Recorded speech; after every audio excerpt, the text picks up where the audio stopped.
Bonjour Anthony. Bonjour. Et une fois de plus, l'identité de notre chaîne France 24 a été usurpée. Un compte TikTok a largement propagé de fausses informations sensationnalistes. Oui, je vais vous en faire écouter quelques exemples. D'abord, cette vidéo, regardez. Vous reconnaissez évidemment Pauline Pacard qui officie notamment le matin. Une sirène aurait été découverte par des pêcheurs en Bretagne. C'est ce qu'on lui fait dire avec cette vidéo qui, tenez-vous bien, a cumulé tout de même plus de 4 millions de vues rien que sur TikTok.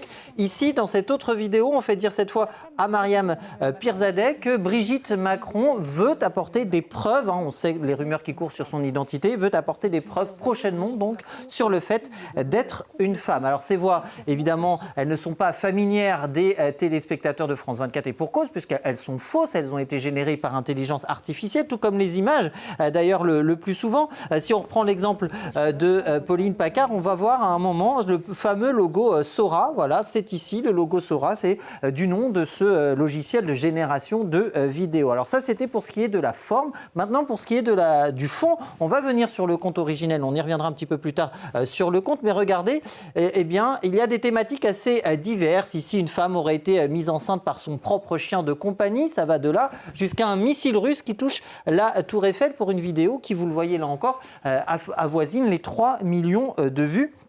Alors, pour ce qui est de... Et puis, il y a des informations peut-être plus plausibles, comme par exemple le fait que le piton de la Fournaise, ce volcan de la Réunion, pourrait entrer en éruption dans 2 jours. Quoi qu'il en soit, ce sont à chaque fois des contenus faux, des contenus sensationnalistes avec des titres accrocheurs et surtout, je vous le disais, viraux, près de 3 millions de vues ici. Il n'y a pas eu que France 24, il y a eu aussi Combini, TF1, mais c'est vrai que c'est notre chaîne qui paie le prix fort puisqu'on cumule environ 70 vidéos et au total, ça fait plus de 22 millions de vues rien que sur TikTok parce que ces vidéos, elles ont aussi été reprises et sur Facebook et sur Instagram. On sait qui se cache derrière ces contenus, Anthony? Alors c'est difficile, je ne vais pas vous le cacher, d'identifier avec certitude et avec précision surtout qui se cache derrière. Ce qu'on sait, c'est que ces contenus émanent de ce compte Omar TV 249, donc un compte TikTok qui n'a pas, vous voyez, de biographie, qui a été créé en septembre dernier et qui nous renvoie seulement ce lien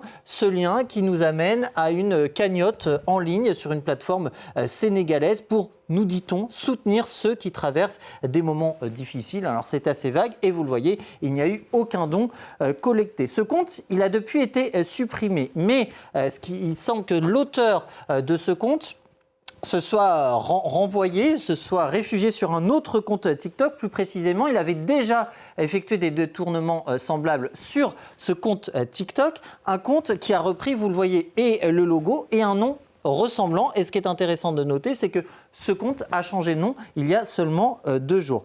Pour ce qui est maintenant du compte initial, donc celui que je vous montrais tout à l'heure, Omar TV 249. L'outil Comment Picker que vous découvrez ici nous permet d'avoir un petit peu de traçabilité sur ce compte. Et ce qu'on apprend grâce à Comment Picker, c'est que vraisemblablement avant, son nom c'était Info du Monde 93. Et c'est d'ailleurs un changement de nom qui cette fois a eu lieu au début du mois. Et lorsque l'on tape Info du Monde 93 sur Google, on retrouve effectivement des vidéos toujours indexé sous Info du Monde 93, mais aussi hébergé sur Omar TV 249. Alors c'est vrai, vous en êtes habitué, ce n'est pas la première fois que France 24 voit son identité usurpée sur TikTok, mais aussi sur les réseaux sociaux. Matryoshka, vous vous souvenez, Doppelganger également, des campagnes de désinformation russes. Je ne dis pas qu'ici c'est le cas, je tiens à préciser. En tout cas, nos téléspectateurs préfèrent, on le sait, l'original à la copie. Vous faites bien de le rappeler. Merci Anthony Saint-Léger. C'était Info Intox avec Anthony.